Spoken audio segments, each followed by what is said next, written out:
نحمده ونصلي على رسوله الكريم أما بعد فأعوذ بالله من الشيطان الرجيم بسم الله الرحمن الرحيم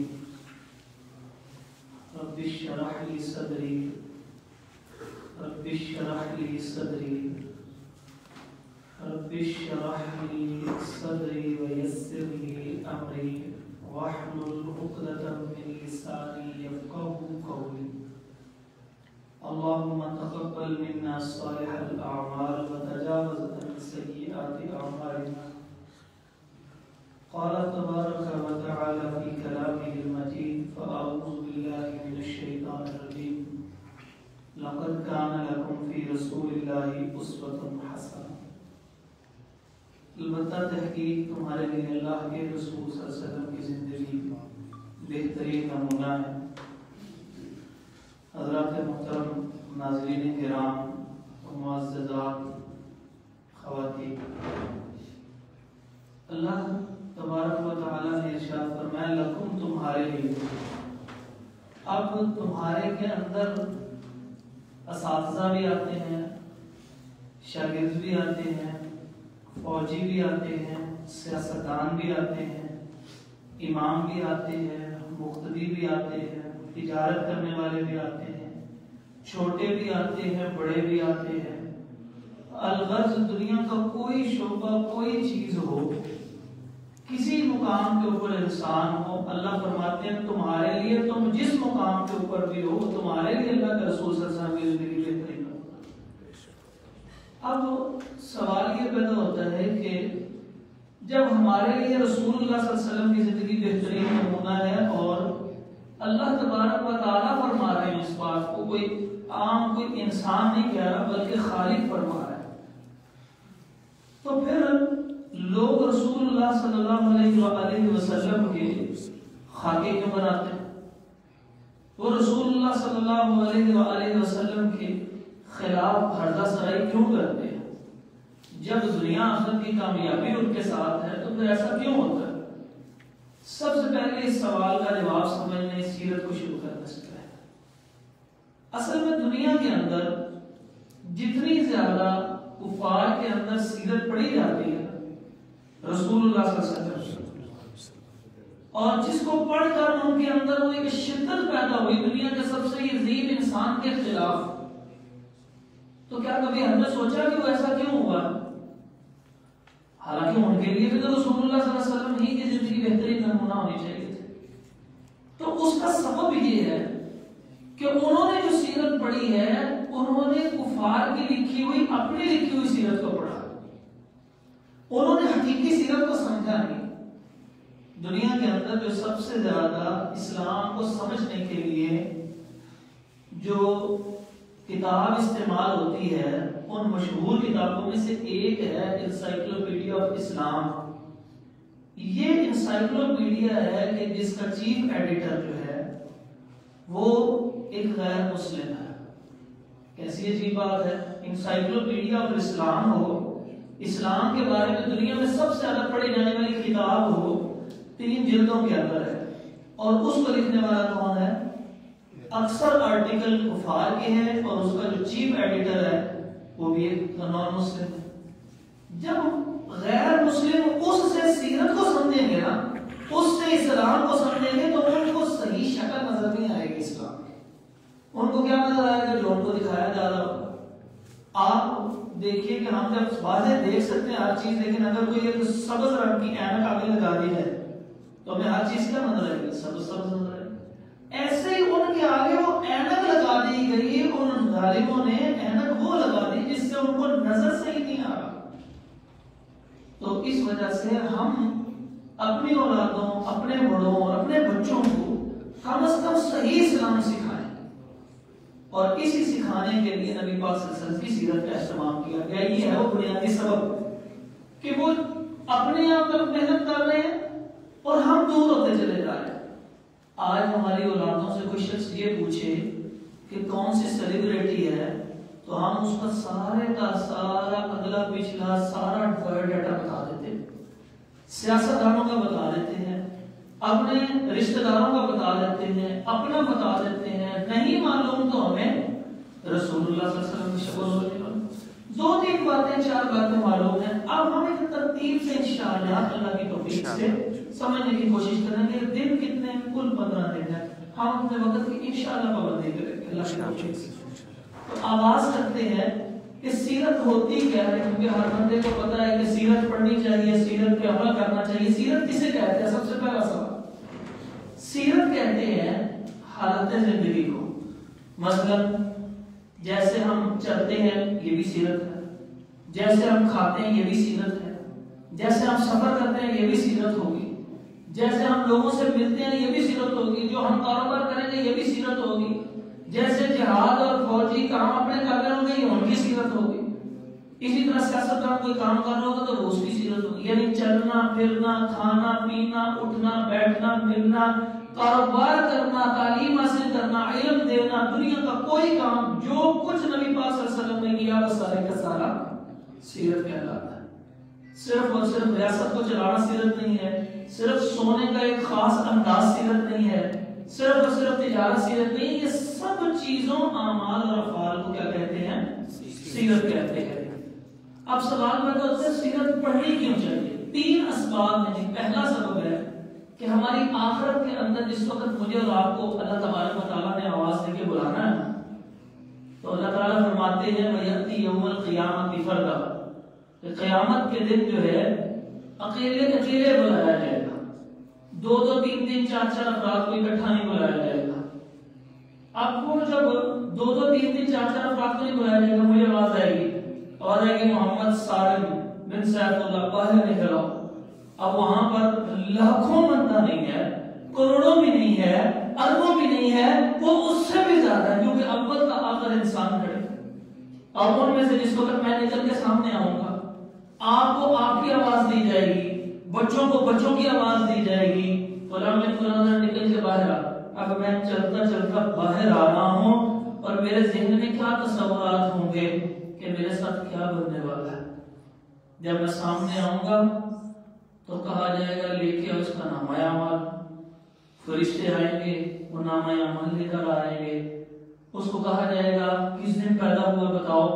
اللہ بولا نہیں ہے لیکن ہر چیز کا حساب نامہ اعمال سے کیا جا رہا ہے. جی اس دن پیدا ہوا تھا، یہ فلاں گھر میں پیدا ہوا تھا، فلاں ذات میں فلاں علاقے میں یہ رہا تھا، فلاں علاقے میں یہ فوت ہوا تھا. اس کے بعد یہ پیدا ہوا اور اس دن یہ بالغ ہو گیا. اب جس دن بالغ ہوا اس دن سے لے کے موت کی آخری سانس تک کی ساری ممالک کاؤنٹڈ کیلکولیٹڈ موجود ہوں گی. کتنی بنتی ہے؟ پوچھا جائے گا کتنی بڑی. جب پوچھا جائے گا کتنی بڑی ہے وہ کامیاب ہو جائے ساری کی ساری بڑی ہیں الحمدللہ. لیکن پوچھا جائے گا کیسے پڑھی؟ کیا ایک رکعت میں 3 دن سجدے تو نہیں کرتا رہا؟ کیا ایک رکعت میں 2 رکوع تو نہیں کرتا رہا کہ سنت کے مطابق بھی ادا کی ہے کہ نہیں کی؟ اچھا تجارت کرتا رہا؟ جی تجارت. کیسے تجارت کرتا رہا؟ اس کو بتانا پڑے گا جی یہ ایسے ایسے تجارت کرتا رہا. یہ کیسے سوتا تھا؟ یہ اس طرح سوتا تھا. یہ لوگوں سے ملتا تھا تو کیسے ملتا تھا؟ ایک ایک چیز کا کیا پوچھا جائے گا؟ سوال کیا جا رہا ہے. اور سوال میں کامیاب ہوگا جو اللہ کے نبی صلی اللہ علیہ وسلم کے سنت کے مطابق ہوگا. جس وقت یہ آواز آئے گی نا جب یہ سونے لگتا تھا اپنا دایاں ہاتھ اپنی دائیں گال کے نیچے رکھ کے اور دائیں کروٹ کی رخ ہو کے سو جاتا تھا. پھر رات کو جب اس کو جاگ آتی تھی تو یہ زبان سے کہتا تھا استغفر اللہ، اللہ اکبر، کوئی لفظ کہتا تھا، کروٹ بدل لیتا تھا، پھر سو جاتا تھا. پھر صبح کے وقت اٹھتا تھا، بستر کو چھوڑ کے مصلی پہ آ جاتا تھا، نماز پڑھتا تھا، گھر والوں کو پڑھاتا تھا. پھر اس کے بعد یہ اپنے رزق کی تلاش میں جاتا تھا. نبی صلی اللہ علیہ وسلم کے طریقے کے مطابق سارے کا ساری زندگی گزارتا رہا. اب کامیابی ہوگی. لیکن اگر وہاں پر کسی نے کہا، وہاں پر فرشتے نے بتایا اپنی مرضی سے کرتا رہا. یہ تو کہتا تھا رسم و رواج کو نبھانا ہی پڑتا ہے، سارا کچھ کرنا ہی پڑتا ہے. اور رہنا جی پھر کی کریے ایسی. یہ اگر سارا کچھ یہ کرتا رہا پھر ناکامی ہوگی. اس کا مطلب کامیابی اس چیز میں ہے سیرت رسول صلی اللہ علیہ وسلم. تو اس لیے یہ لکھا ہوا ہے کہ آخرت میں نجات کا کلی انحصار سیرت پہ عمل کرنے کے اندر. اس لیے ہم نے اس کو پڑھنا ہے. دوسرا دنیا کی کامیابی، انسٹنٹ فائدہ، بینیفٹ، فوری فائدہ جس کو آپ کہتے ہیں، وہ کون سا ہوتا ہے؟ وہ فائدہ اس وقت ہوتا ہے کہ جس وقت آپ کو اس زندگی میں کچھ مل جائے. ایک نہایت ہی کامیاب ترین دنیا کا انسان، تاریخ کا پروفیسر مائیکل ہارٹ لکھتا ہے The 100 Greatest Personalities بک لکھتا ہے، اس کا ترجمہ چھپا ہوا ہے 100 عظیم شخصیات۔ اس میں سب سے پہلا نمبر عیسائی ہونے کے باوجود محمد رسول اللہ صلی اللہ علیہ وسلم کو دیتا ہے۔ کیوں دیتا ہے؟ اس سے پوچھا اناگریشن کے اوپر کہ جس وقت وہ سٹارٹ ہوتی بک کا وہ تعارف کرواتا ہے، بھئی تم عیسائی تھے تو تم نے عیسیٰ علیہ السلام کو پہلا نمبر کیوں نہیں دیا؟ تو تم نے کسی کامیاب سائنٹسٹ کو پہلا نمبر کیوں نہیں دیا؟ تم نے مسلمانوں کے نبی کو پہلا نمبر کیوں دیا؟ وہ کہنے لگا میں نے دنیا کے اندر اتنا کامیاب انسان دیکھا ہی کبھی نہیں۔ 23 سال کے قلیل عرصے میں جتنی اللہ نے آپ کو کامیابی دی کسی اور کو نہیں کامیابی۔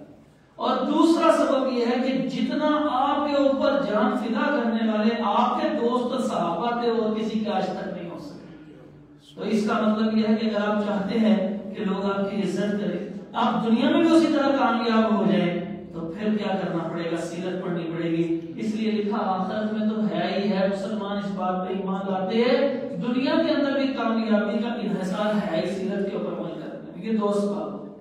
تیسرا سبب کیا ہے؟ محبت کا تقاضا۔ ایک بندے نے آ کے پوچھا اللہ کے نبی صلی اللہ علیہ وسلم قیامت کب آئے گی؟ آپ صلی اللہ علیہ وسلم نے فرمایا تم نے اس کے لیے کیا تیاری کی؟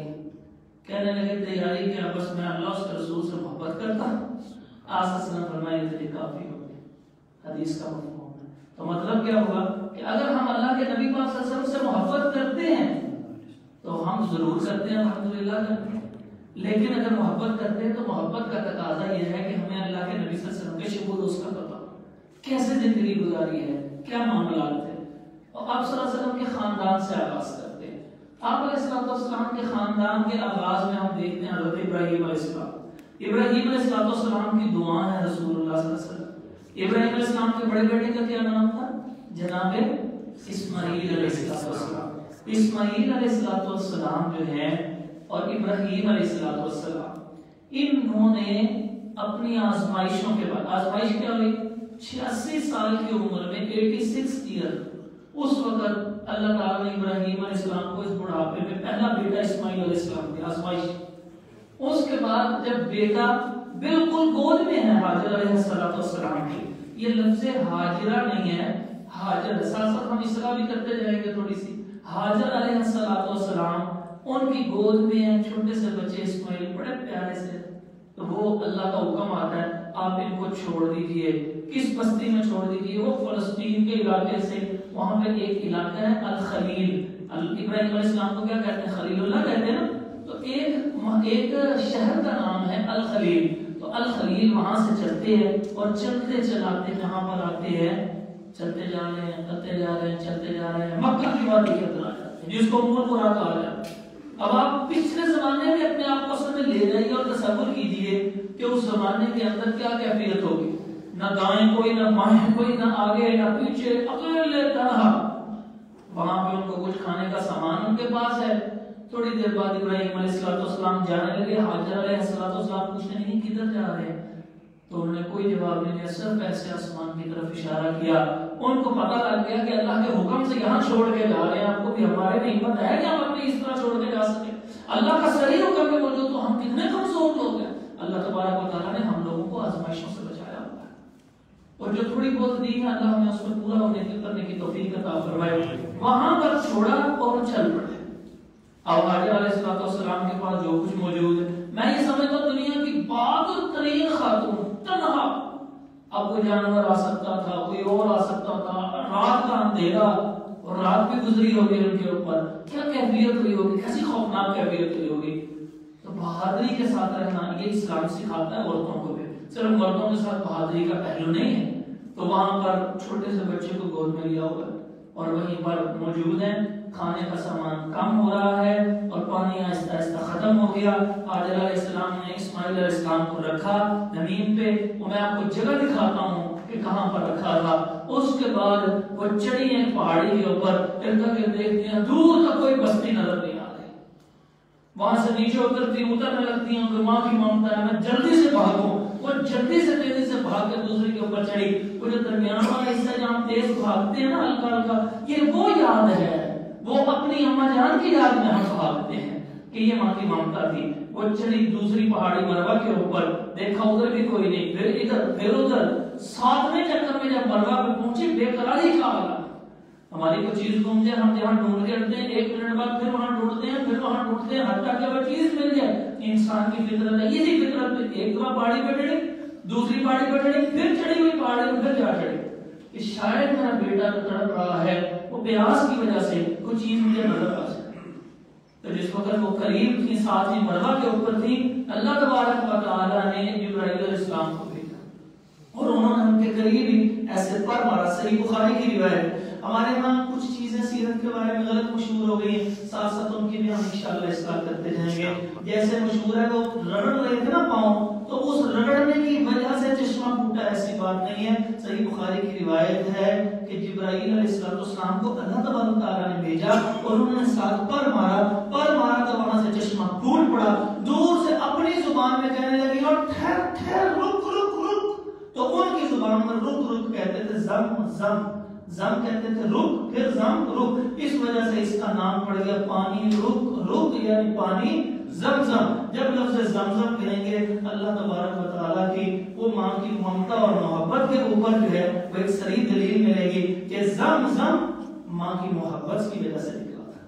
تو وہاں پہ پھر وہ زمزم کا چشمہ پھوٹا. وہ لوگ وہاں پر آگے پر معلوم ہوا کہ ادھر پانی کی کا وجود موجود ہے. قبیلہ جرہم آتا ہے, وہاں پہ رہنے کی اجازت طلب کرتا ہے, وہ وہاں پر رہتے ہیں. اس رہنے کے بعد ان سے اجازت طلب کرتے ہیں کہ ہم کیا مستقل رہ لیں, ان کو مستقل بھی اجازت دے دیتی ہیں.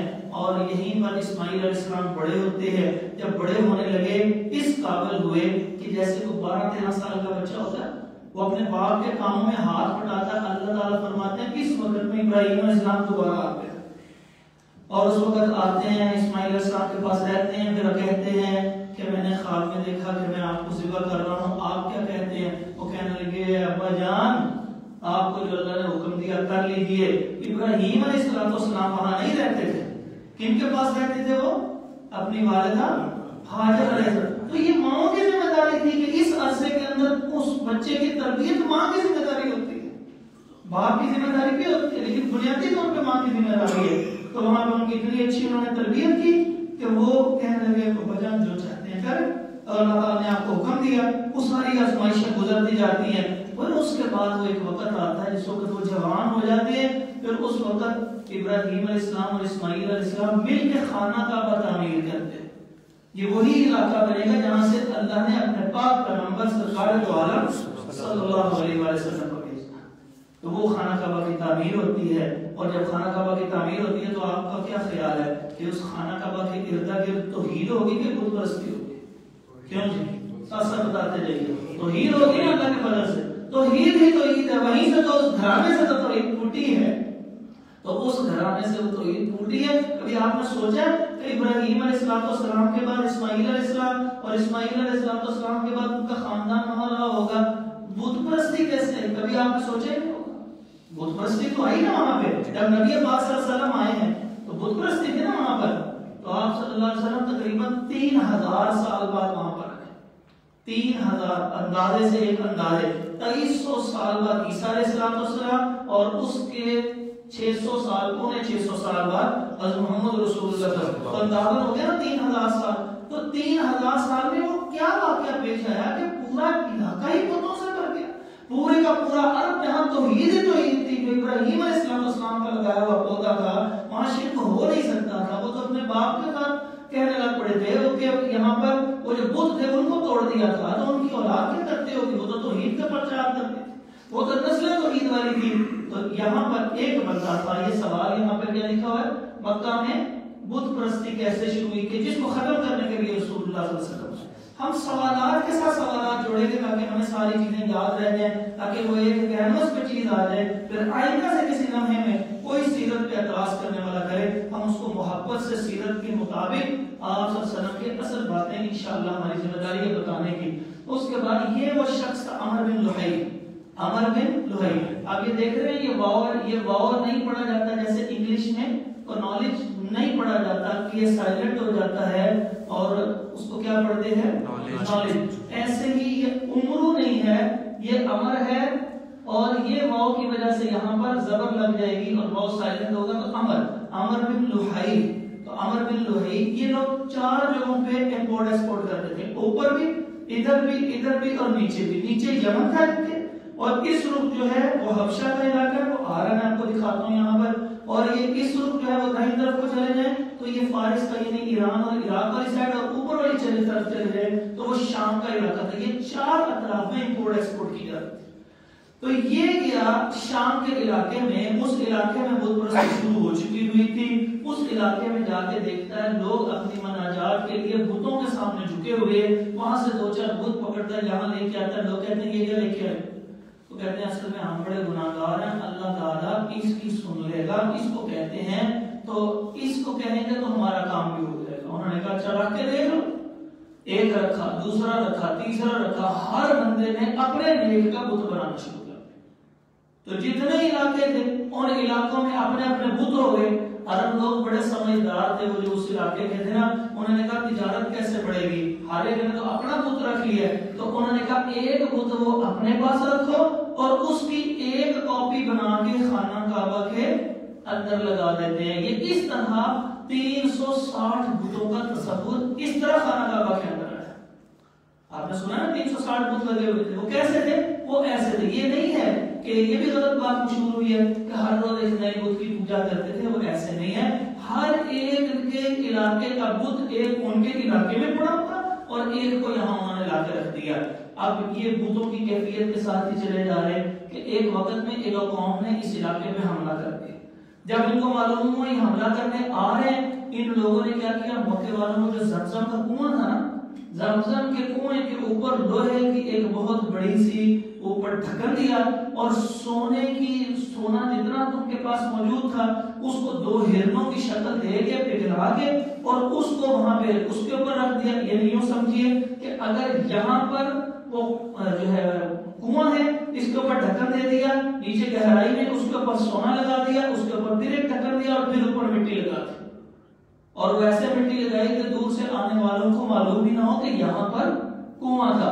کنواں جو ہے وہ غائب ہو گیا اور ایک طویل عرصہ تک کنواں کسی کے پاس نہ نظر آیا کہ یہاں پر بھی کوئی کنواں ہوتا تھا. اب دیکھیے یہ نبی پاک صلی اللہ علیہ وسلم کے دادا ابو کا نام ہے ہاشم. ہاشم کہتے ہیں بہت زیادہ سخاوت کرنے والے کو. ان کی طریقہ ان کا یہ ہوتا تھا کہ یہ اپنے ہاتھوں سے روٹیاں توڑ کے وہ چیزوں شوربے میں ڈال کے لوگوں کو خود کھلایا کرتے تھے. کہ آپ صلی اللہ علیہ وسلم کے خاندان میں شروع سے اس انداز سے سخاوت چلی آ گئی. تو یہ آپ صلی اللہ علیہ وسلم کے پردادا ابو تھے. ان کا ایک بیٹا ہوا, یہ سفر کر گئے, امپورٹ ایکسپورٹ یہ لوگ کیا کرتے تھے. یہ جا رہے تھے شام اور شام کے درمیان میں آتا ہے مدینہ, تو جس کو پہلے کیا کہا جاتا تھا یسرب. اس جگہ پر گئے اور یہاں پر ایک شادی کی اور اس کے بعد کچھ دیر رہے اور آگے چلے گئے. ان کی وفات ہو گئی, لیکن وہاں پر جو ان کا بیٹا پیدا ہوا وہ بیٹا سارے سر کے بال اس کے سفید تھے, رنگ بھی خوبصورت سفید, سر کے بال پیدائشی طور پہ سفید. وہ اتنا خوبصورت اور اتنا حسین و جمیل بیٹا پیدا ہوا اور سفید بال ہونے کی وجہ سے لوگوں نے اس کو بابا کہنا شروع کر دیا, بزرگ کہنا شروع کر دیا, بڑی عمر والا کہنا. عربی زبان میں بڑی عمر والے کو کہتے ہیں شیبہ, اس لیے ان کا نام ہی کیا پڑ گیا, شیبہ. ان کے ایک بھائی تھے جن کا نام مطلب تھا. یہ ان کے بھائی تھے, سگے بھائی تھے. تو یہ ان کو معلوم ہوا کہ میرے بھائی کا بیٹا کیا نام تھا ان کا, شیبہ. وہ شیبہ جو ہے وہاں پر موجود ہے. یہ چپ کر کے وہاں گئے اور ان سے جا کے ریکویسٹ کی کہ یہ مجھے میرا بھتیجا دے دیجیے اور میں لے کے واپس آ جاتا ہوں اور یہاں پر یہ سردار بنے گا, اپنے باپ کی جگہ کو سنبھالے گا. میں تو ایک سردار اس وجہ سے ہوں کہ میرے بھائی اب فوت ہو چکے ہیں, تو یہ ان کی نسل میں ہی چلے گی, تو یہی سردار بنے گا. انہوں نے دے دیا. یہ شیبہ کو پیچھے بٹھایا اور مطلب آگے بیٹھے اور اب یہ سواری کے اوپر سوار ہو کے مکے میں داخل ہونے لگے. دور سے کسی نے دیکھ کے کہا مطلب ایک غلام خرید کے لایا, کیونکہ عرب زمانے میں روایت تھا کہ چھوٹا بچہ کہیں سے غلام کے طور, کیونکہ وہ غلام خریدتے بیچتے رہتے تھے, تو وہاں پر کوئی خرید کے لے کے آتا تو اپنے پیچھے بچے کو بٹھا کے لاتا. تو عربی زبان میں غلام کو کہتے ہیں عبد. تو کون لے کے آ رہا تھا, مطلب. تو کیا مشہور ہو گیا اس بچے کا نام شیبہ سے, عبد مطلب. کبھی سنی تھی یہ بات آپ نے؟ رسول اللہ صلی اللہ علیہ وسلم یہ نئی باتیں انشاءاللہ آپ کو صحیح مستند باتیں سنائیں گے اللہ کی مدد سے. عبد المطلب. لوگوں نے اشارہ کیا, انہوں نے کہا یہ شیبہ نہیں, یہ کیا ہے؟ عبد المطلب. نام ان کا کیا تھا؟ شیبہ. اور مشہور کیا ہو گیا اب؟ عبد المطلب. تو عبد المطلب جو ہے انہوں نے کہا کہ یہ دیکھیے شیبہ لکھا ہوا ہے کہ ہاشم کے بیٹے اصل میں یہ تھے, لیکن مطلب کے ساتھ بیٹھ کے آئے تو مشہور ہو گیا عبد المطلب. اس کے بعد یہ عبد المطلب کو کے ساتھ دو معاملات پیش آئے نبی پاک صلی اللہ علیہ وسلم کے دادا ابو کے ساتھ. پہلا انہوں نے ایک خواب دیکھا. وہ خواب میں کیا دیکھتے ہیں کہ وہ ایک خاص جگہ ہے جو بالکل پلین ہے, لیکن وہ خواب میں دیکھتے ہیں کہ میں نے اس کو کھدائی کیا تو نیچے سے پانی نکل گیا. تو یہ صبح اٹھے اور جا کے اپنے دوستوں کو جتنے ان کے قریبی تھے ان کو ساتھ لیا, بڑے بڑے سرداروں کو, اور وہاں پہ گئے. وہ خالی جگہ ان کا کھدائی شروع. ان کو کھدائی کیوں کرنی, یہاں پہ کیا نکلے گا, یہ تو پہاڑی علاقہ ہے. کہنے لگے نہیں کھدائی شروع کرو, میں نے خواب دیکھا یہاں پہ کنواں ہے. تو انہوں نے کھدائی شروع کی. جب کھدائی شروع کی تو تھوڑا تھوڑا کھدائی کی تو ان کو وہ جگہ مل گئی جہاں پہ وہ پیچھے کیا تو نیچے وہ لوہے کا ڈھکن ہے. وہ ڈھکن کو اٹھایا, نیچے سونے کے دو ہرن ہیں. ان ہرنوں کو انہوں نے وہاں پہ اسی طرح خانہ کعبہ کے ساتھ لگا دیا, اور جو سونا ملا وہ کس کی ملکیت ہو گیا؟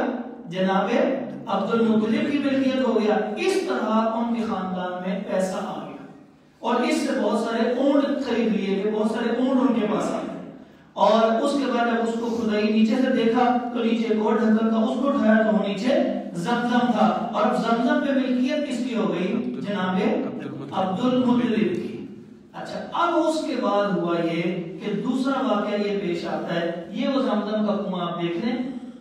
اگر کوئی پرانے گئے ہوئے ہیں جو حج پہ, ان کو تو یاد ہوگا کہ مقام ابراہیم سے تھوڑا سا آگے کو آئیں, وہ باب الکعبہ یہ نظر آ رہا ہے, یہ باب الکعبہ ہے, یہ مقام ابراہیم ہے. پہلے اس کے ارد گرد جو ہے وہ ایسا بڑا سے ایک قبہ سا بنایا ہوتا تھا تاکہ وہ بارش کے سے بچنے کے لیے.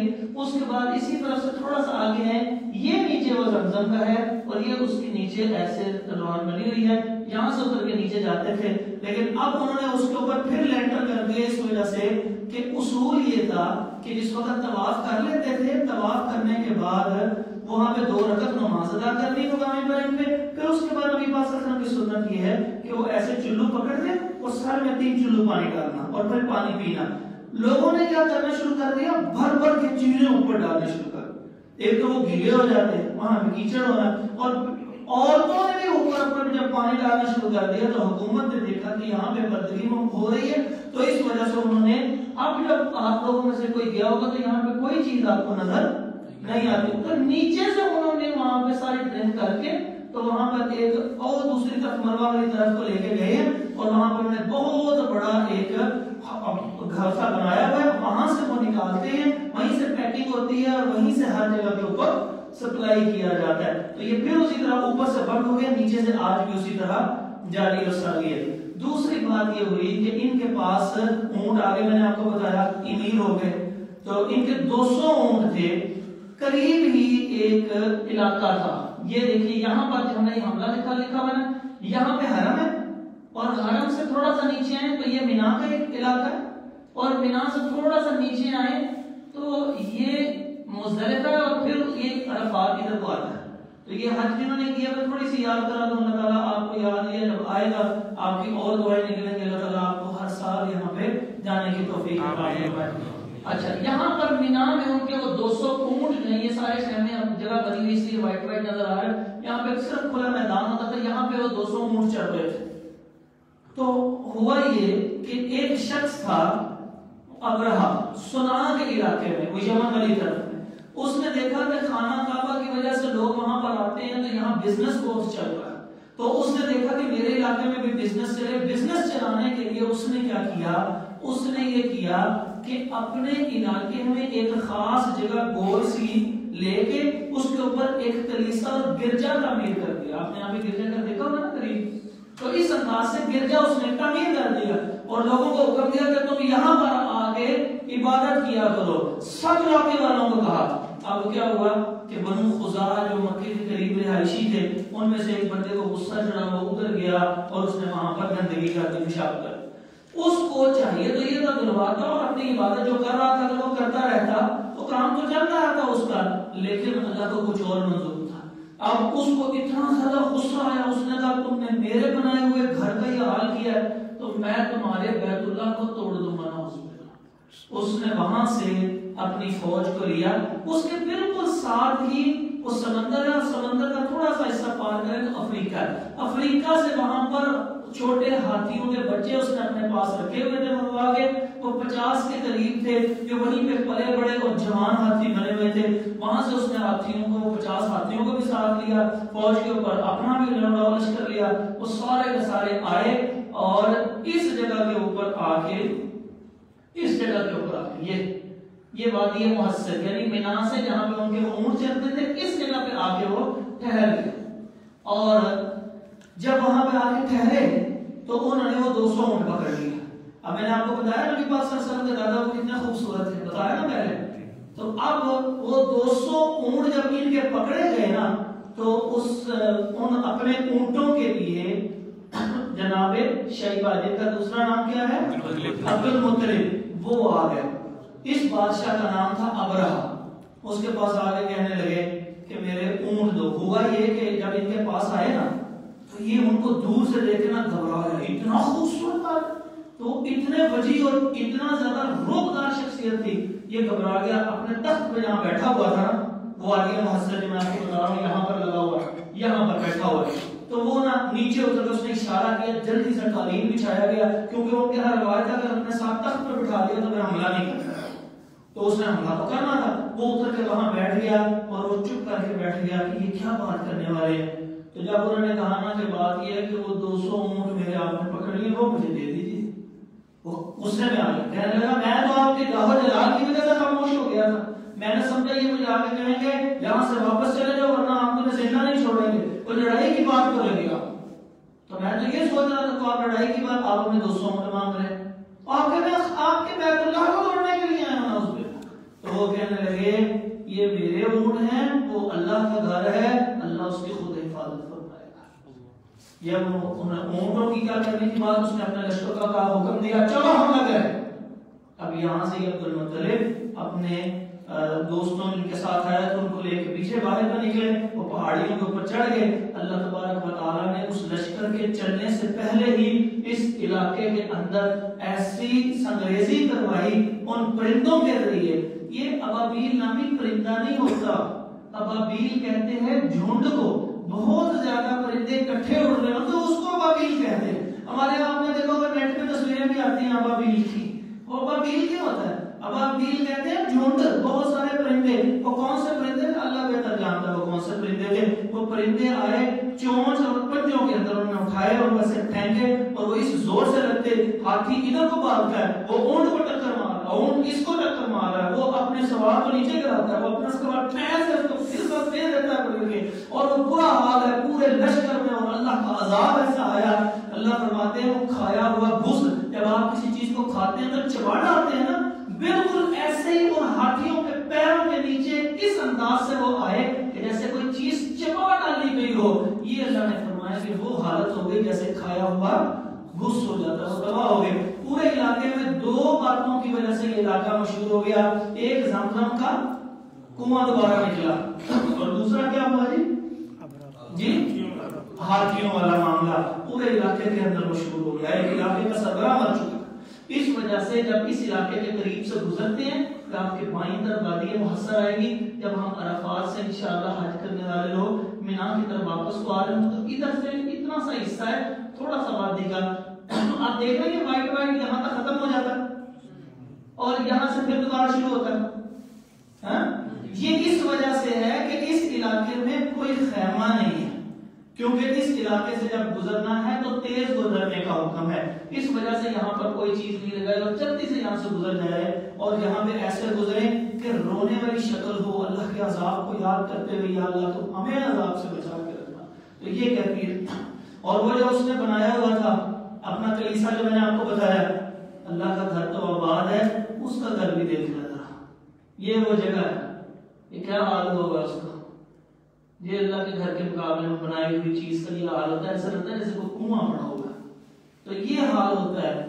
اللہ تعالیٰ قرآن کریم میں فرماتے ہیں جو تمہارے پاس ہے وہ ختم ہو جائے گا، جو اللہ کے پاس ہے وہ باقی رہ جائے گا.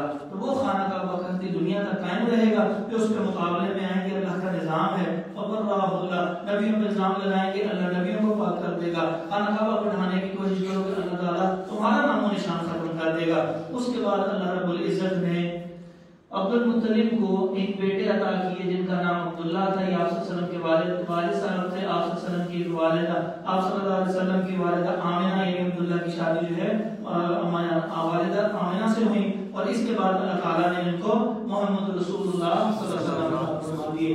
اور پیدائش سے 2-1 مہینے پہلے ہی آپ صلی اللہ علیہ وسلم کی والد کا انتقال ہوا. اس لیے کہتے ہیں کہ جب آپ صلی اللہ علیہ وسلم پیدا ہوئے تو یتیم تھے. سورۃ الضحیٰ میں اسی طرف اشارہ کیا گیا ہے کہ ہم نے آپ کو یتیم نہیں پایا, وہ اسی طرف اشارہ کیا جا رہا ہے. آپ صلی اللہ علیہ وسلم کی پیدائش سوموار والے دن ہوئی ہے. ربیع الاول کا مہینہ تھا, دوسرا ہفتہ تھا. دیکھیے میں نے یہاں پر کسی قسم کا کوئی اختلافی نوٹ نہیں, میں نے کسی قسم کا کوئی اختلافی نوٹ آپ, میں نے یہاں پہ 9 ربیع الاول لکھا ہو, کوئی 12 لکھا ہو, کوئی 8 لکھا ہو, کچھ بھی نہیں لکھا. اس لیے کہ ہم نے اس سب کے بغیر, اگر نبی پاک صلی اللہ علیہ وسلم 25 ربیع الاول کو پیدا ہوتے اگر, تو کیا آپ کو مجھے کوئی خوشی نہیں تھی؟ کیوں نہیں بتائیے, ہے نا؟ ہم نے نبی تب بھی ماننا تھا. اگر ربیع الاول کے علاوہ کسی اور ماہ میں ہوتے تب بھی, تو یہ کوئی اختلاف کی بات ہے؟ یہ تو کوئی اختلاف ہے نہیں. اختلاف اس لیے ہوا تھا کہ نبی پاک صلی اللہ علیہ وسلم کے زمانے میں چونکہ یہ اس طرح منایا جاتا تھا, اس لیے تاریخ کا تھوڑا اختلاف ہو گیا. پھر بھی ہم نے اس کو یہاں پہ نہیں لکھا. کوئی نہ کوئی تو ایک رائے ہوگی میری بھی, اگر میں آپ کو اتنی تحقیق پیش کر رہا ہوں اور آگے بھی پیش کروں گا, رائے تو میری بھی ہوگی. لیکن میں نے اس لیے پیش نہیں کیا کہ کہیں کوئی اختلاف کی وجہ سے اللہ کے نبی کی سیرت سے پیچھے نہ ہٹ جائے. معلوم یہ ہوا کہ اگر آپ کی وجہ سے کوئی سیرت کے ساتھ جڑ جائے تو آپ اس کو صرف جوڑنے کی کوشش کریں. اللہ تبارک و تعالیٰ عافیت والا معاملہ کرتے. عام الفیل یہ اس سال کا نام تھا, اور یعنی وہ ہاتھی والا سال, یہ 571 عیسوی تھا. آپ صلی اللہ علیہ وسلم کے 1 سال سے 5 سال تک سیدہ حلیمہ سعدیہ کے پاس رہے. یہ بنو سعد قبیلے کی وجہ سے سعدیہ کہلائی. رضائی والدہ تھی نبی پاک صلی اللہ علیہ وسلم کی. 6 سال کی عمر میں جناب آمنہ آپ کی اماں جان جو ہیں, وہ ماں جی جو ہیں وہ مقام ابوا پر آپ کا انتقال ہو گیا. اپنے خامن کی قبر پہ گئی تھی, واپسی پر ان کا انتقال ہو گیا. 6 سال عمر تھی. نبی پاک صلی اللہ علیہ وسلم ساتھ تھے. تصور کریں نا, باپ ہے اور ماں بھی دنیا سے, ایک چھوٹا سا بچہ ہو, کیا حالت رہی ہوگی نبی پاک صلی اللہ علیہ وسلم. لیکن اللہ تبارک و تعالیٰ نے آپ کو پالنا تھا. 8 سال کی عمر میں دادا عبد المطلب جن کا نام کیا تھا جی, شیبہ, ان کا بھی انتقال ہو گیا. آپ کے پیارے چچا جناب ابو طالب, ان کا اصل نام میں نے لکھ دیا ہے, آپ یاد رکھ لیجیے گا, عبد مناف. تو ان کے ساتھ رہے آپ صلی اللہ علیہ وسلم. ایک سفر کرتے ہیں شام کے علاقے کی طرف, وہاں پر ایک راہب ملتا ہے. وہ ان کو آپ صلی اللہ علیہ وسلم کی صفات کو دیکھتے ہوئے پہچان لیتا ہے کہ یہ لگتا ہے وہی آخری نبی. اس کا مطلب پہلی امتوں کی کتابوں میں لکھا ہوا تھا. یاد کر لیں سورۃ آل عمران کی آیت نمبر 81 میں اللہ تعالیٰ نے خبر دی ہوئی ہے ہر نبی کو کہ آخری آنے والا ایک نبی آئے گا, جب آئے گا تو آپ کی نبوت ختم, آپ کو بھی اسی کی بات ماننی پڑے گی. انہوں نے دیکھا تو اس کو دیکھنے کے بعد انہوں نے کہا ان کو واپس لے جائیے. یہ وہ علاقہ ہے, نام سنا ہوگا بحیرہ راہب کا, یہ جگہ آپ پہلی دفعہ دیکھ لیں. یہ باہر والا حصہ ہے اور یہ اس کے اندر والا حصہ ہے. تو یہ وہ جگہ ہے. اس کے بعد آپ صلی اللہ علیہ وسلم نے بکریاں چرائیں 16 سے 35, میں نے کوئی سال نہیں لکھا, یہی ایڈ کرنے لگا ہوں. بکریاں بھی چرائیں, اس کے بعد تجارت بھی آپ صلی اللہ علیہ وسلم نے کی. پھر آپ صلی اللہ علیہ وسلم کی شادی جو ہے اماں جان خدیجہ رضی اللہ عنہا سے بھی ہوئی. اللہ تعالیٰ نے آپ کو یہ 6 بچے ان سے عطا کیے. قاسم کی وجہ سے ابوالقاسم, عبداللہ ہی کو پیار سے طاہر اور طیب کہا جاتا ہے. اس کا مطلب ہم اپنے بچوں کا پیار سے جو نام رکھتے ہیں اس کے علاوہ بھی ان کو پکار سکتے ہیں. یہ نبی پاک صلی اللہ علیہ وسلم کی کیا ہے, سنت ہے. اس کے بعد زینب آپ صلی اللہ علیہ وسلم کو اللہ تعالیٰ نے عطا فرمائی, اور اس کے بعد رقیہ رضی اللہ عنہا, ام کلثوم رضی اللہ عنہا, فاطمہ رضی اللہ عنہا. یہ 5 اور ایک اور جو آخری عمر میں عطا کیے تھے ابراہیم ماریہ قبطیہ رضی اللہ عنہا سے. 6 کے 6 بچے زندگی میں نبی پاک صلی اللہ علیہ وسلم کے چلے گئے. انشاءاللہ یہ خلاصہ ہے کہ سیرت کسے کہتے ہیں, سیرت کیوں پڑھنی چاہیے, مکہ میں بت پرستی کیسے شروع ہوئی, زمزم کی کہانی, کعبہ پہ حملے کی کہانی, پیدائش سے لے کے 35 سال تک کے واقعات جس میں اولاد, شادی, کام, دیوانی, پرورش کی باتیں آپ کے سامنے میں نے ذکر کی. 1 منٹ اوپر بس کی معذرت, انشاءاللہ ہم وقت کو مکمل تحقیق کرنے کے بعد کے جو سوالات ہوں گے انشاءاللہ آپ ان سے جو بیٹھ کے پوچھنا چاہے وہ ضرور پوچھ لیں. اقول قولی ھذا استغفر اللہ لی و لکم ولجمیع المسلمین.